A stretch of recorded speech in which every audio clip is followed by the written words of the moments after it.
Welcome to all of you. Myself Dr. Neha Desai from Department of Chemistry, RBNB College, Sri Rampur. Today we will begin with the new chapter from paper number CHA 392, that is affinity chromatography. In affinity chromatography, we have to discuss mainly the 3 points. First one is the principle. Then second thing is the affinity chromatography as a special case of HPLC.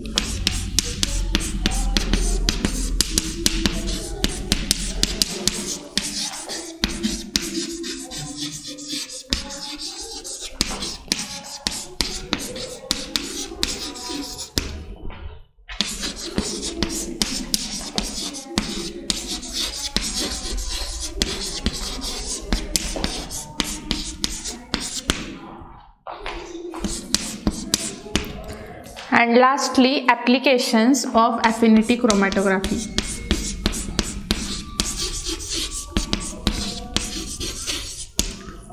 So to begin with, we will start with the principle of affinity chromatography.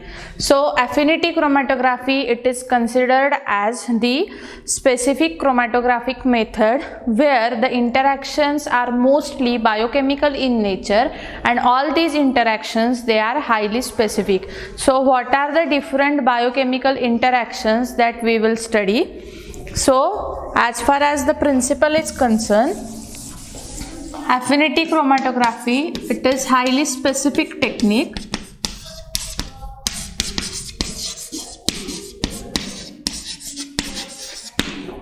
and here you will consider the different interactions. Most of the interactions, they are of biochemical origin.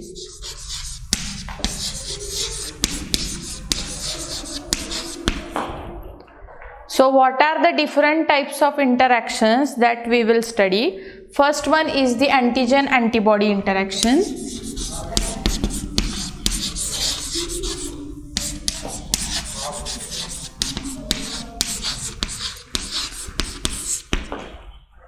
Second one is the enzyme inhibitor interaction.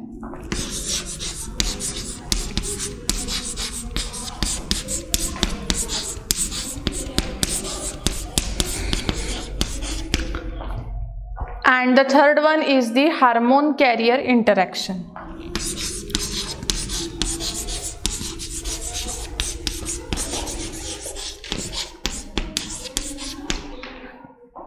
If you consider all these different types of interactions, all these interactions are highly specific in nature due to the fact that these two participating moieties or these two participating compounds, they are highly suitable to each other. They are suitable to each other stereochemically or spatially as well as the electrochemically. So all these interactions, they are highly specific.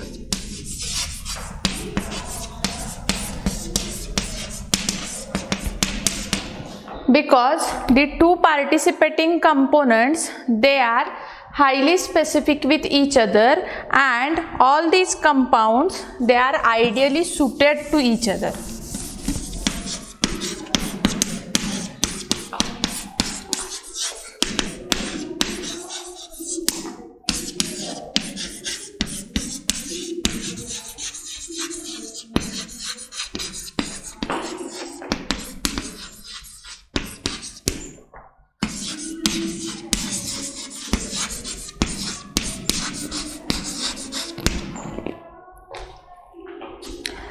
Okay, now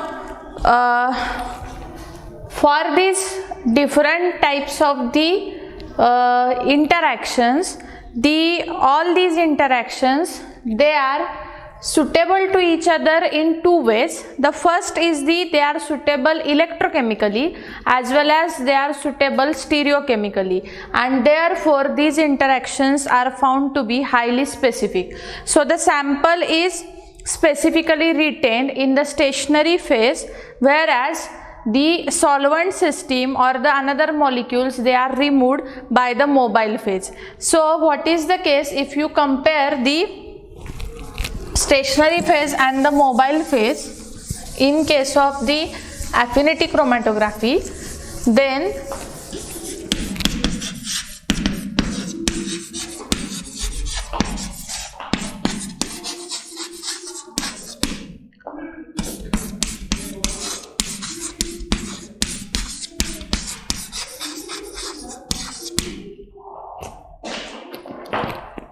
if you compare the stationary phase and the mobile phase, then the stationary phase and mobile phase, what is the case? The sample that you want to separate, the sample is specifically retained in the stationary phase, and the remaining components, they are passed through the mobile phase. Okay, so here the stationary phase and mobile phase, the sample is isolated from the stationary phase, and then all this is carried out by the process which is known as elution.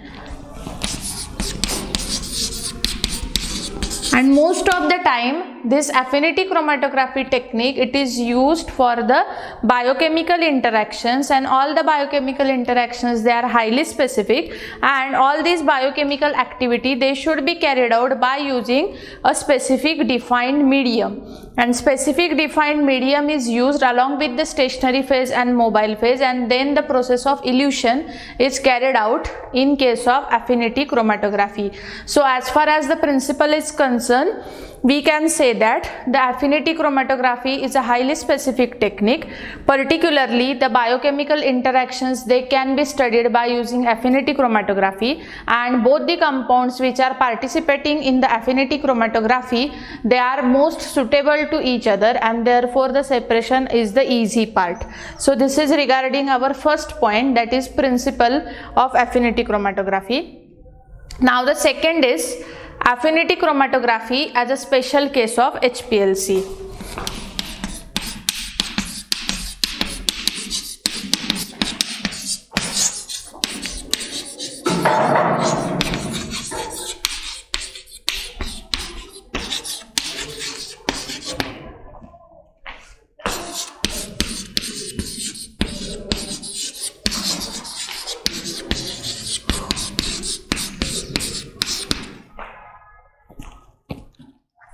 If you consider the HPLC, different types of HPLC methods, then liquid chromatography, it forms a base for all types of HPLC methods.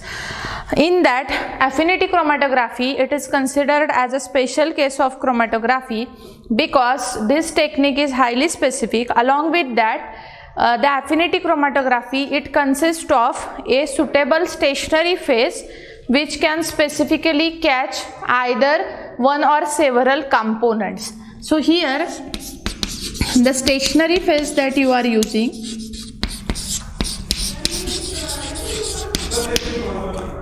so here the stationary phase which you can use, it is specifically catch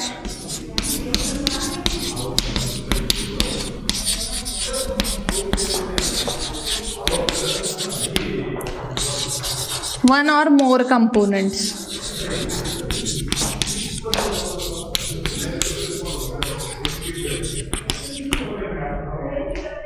It can specifically catch the one or more component out of the several components or the several compounds which are randomly mixed in the elution mixture. So the separation is carried out by using the biospecific bond. So the separation occurs here naturally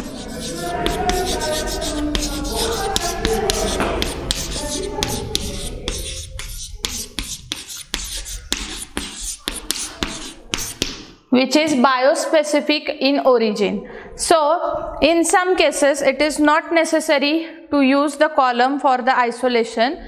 Hence affinity chromatography is also carried out sometimes instead of using columns. It is also carried out by using the different types of membranes or classical or discs. So one more characteristics of affinity chromatography is that instead of using columns, sometimes the disc and membranes are also used.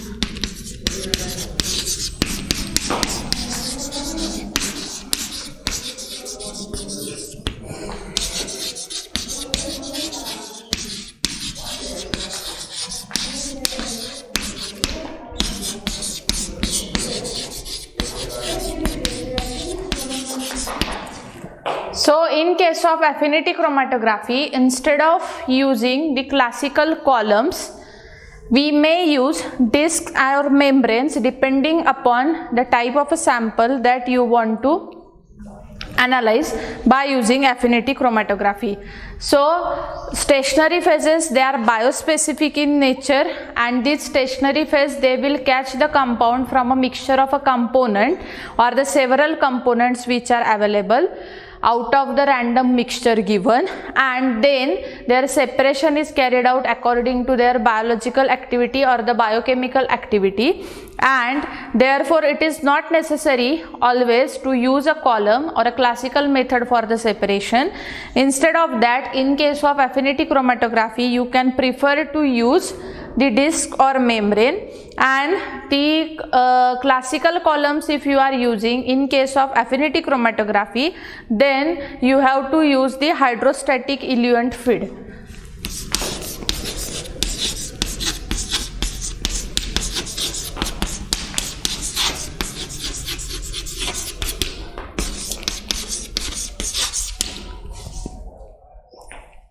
So the stationary phase which are used for the affinity chromatography, they can be prepared by the user, often starting from the diol or aminosilica. So most commonly the stationary phases which are used in the affinity chromatography, they are prepared from the diols or aminosilica.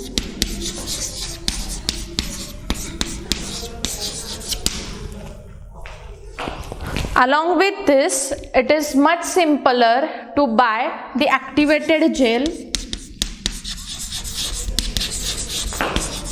which can be also used as a stationary phase in case of affinity chromatography.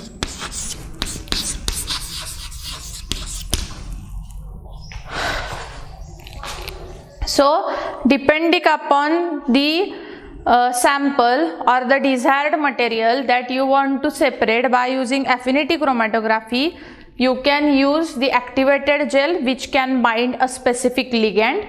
You can use the diols or the aminosilica as a stationary phase. So a possible example for the activation and binding, that is, if the there is an enzyme or a specific hormone is there, then all these interactions are highly specific, and the two components which are biochemically similar to each other, they interact depending on their affinity, and then the separation is carried out. So the affinity chromatography is considered as one of the special case of HPLC, where you have to consider the two components which are similar to each other, and depending on that, the stationary phase, it can catch a particular product and then you can separate it. Now after this, the last point from this chapter is the applications. So we will see what are the different applications of affinity chromatography.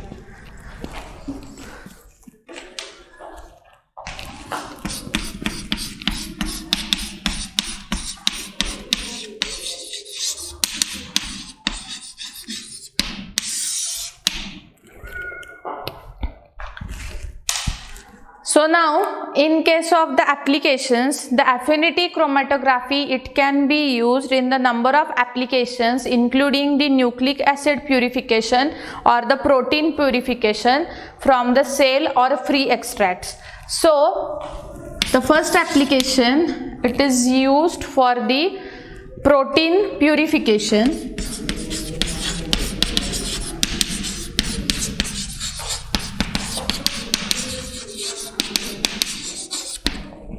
Along with this, it is also used for the nucleic acid separation.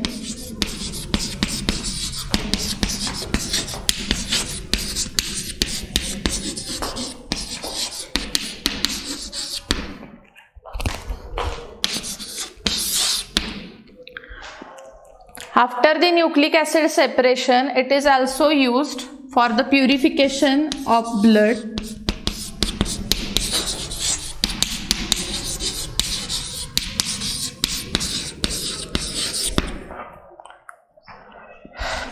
Then it is also the most suitable technique by using which the protein can be purified by using the manifold, and many different affinity media they exist to form the different suitable applications. So affinity chromatography, it has found a wide range of applications.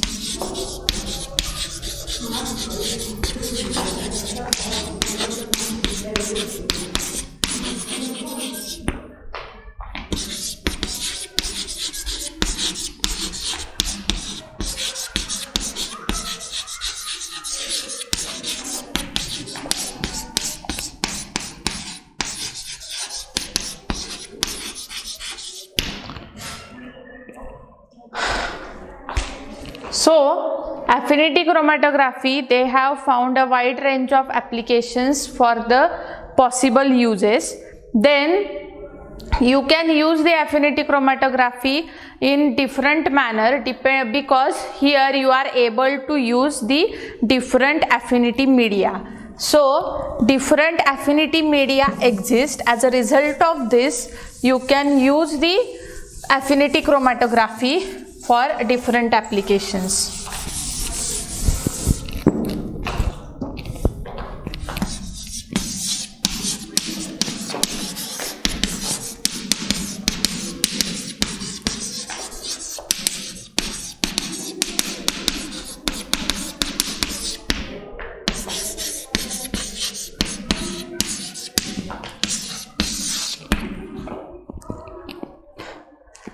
Along with this, briefly, there are activated functionalized work in case of affinity chromatography, which is used as a functional spacer or a support matrix.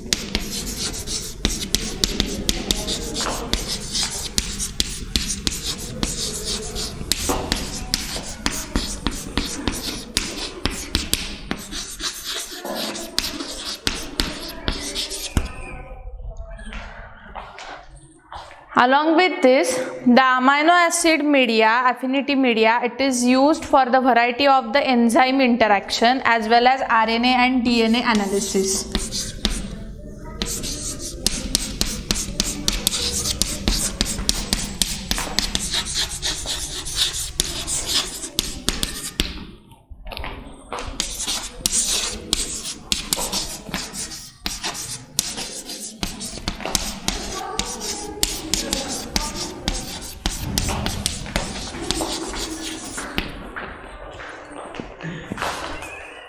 Along with this, the carbohydrates bonding, it is most oftenly used with the glycoproteins or any other carbohydrates.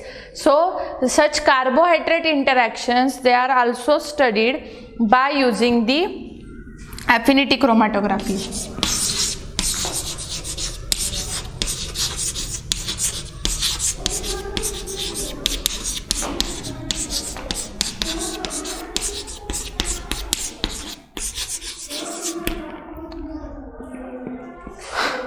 Along with the carbohydrate interaction, it is also used to trap the DNA, mRNA and rRNA and other nucleic acids.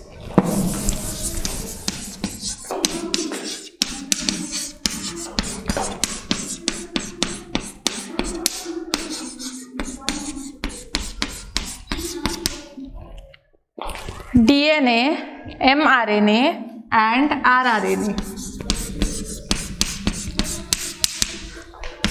Along with this, the most important application of affinity chromatography, it is immunoaffinity.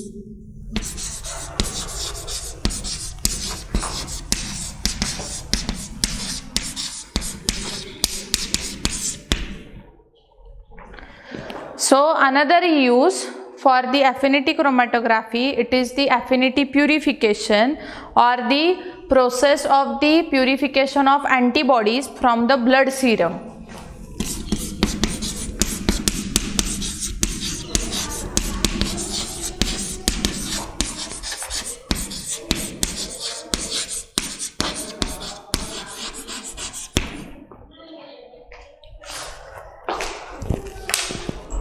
Along with this, the next important application is the immobilized metal ion affinity chromatography.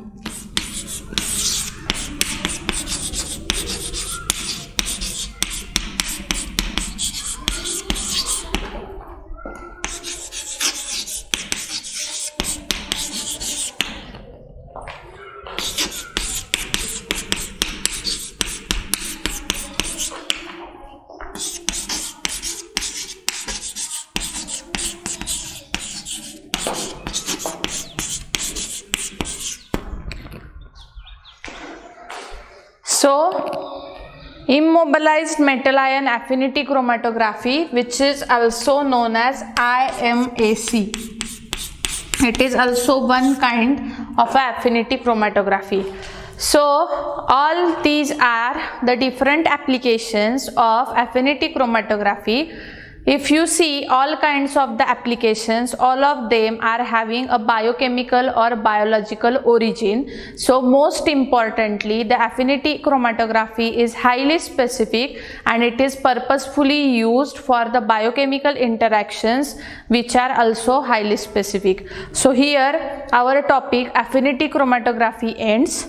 So to sum up, in the title HPLC methods, under this chapter we have studied different types of techniques of HPLC methods which form the basis of liquid chromatography. All that we have started with the adsorption chromatography. Then second is the reverse phase chromatography. Adsorption chromatography basically works on the principle of adsorption. Reverse phase chromatography, where the stationary phase is non-polar and mobile phase is polar one. Then after that we have studied the ion exchange, where we have studied the cation exchanger and the anion exchanger. Then we have studied the ion pair, where there is a formation of the analyte and the component, that is there is a formation of the analyte and the counter ion pair. After that we have studied the ion chromatography. Now recently we have studied the size exclusion chromatography, where the separation is carried out depending upon the molecular size of the compound and using the porous column. And lastly we have studied the affinity chromatography. So all these are the different techniques come under the one chapter, that is HPLC methods. So today we will stop here. Thank you.